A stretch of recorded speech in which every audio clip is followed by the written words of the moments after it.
buiten 's nachts bij het raam. Kijk naar de sterretjes daar. Pinkel, pinkel, pinkel.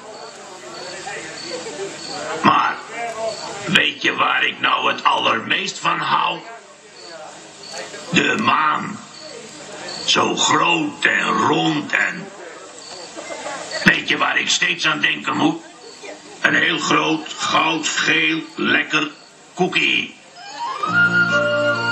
Een stroopwafel. Of een hele grote, ronde kokoskoek. Hoog in de lucht. Als daar een koek was hier heel ver vandaan, dan zou ik hier niet zo rustig staan. Dan trok ik mijn ruimtepak nou meteen aan. Dan ging ik vannacht nog op reis naar de maan. Ik nam een hap hier, ik nam een hap daar. Je bent met de maan ook niet zo gauw klaar. Niemand die woont daar, dus niemand riep stop. Opeens was de maan helemaal op.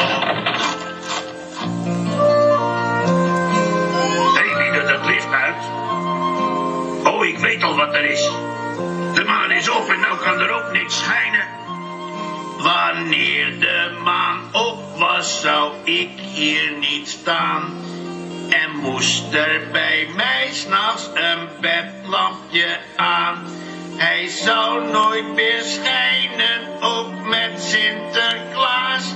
Dan kreeg ik geen koek meer, zelfs geen speculaas. Gelukkig dat ik hem daarboven goed zie. Gelukkig de maan is niet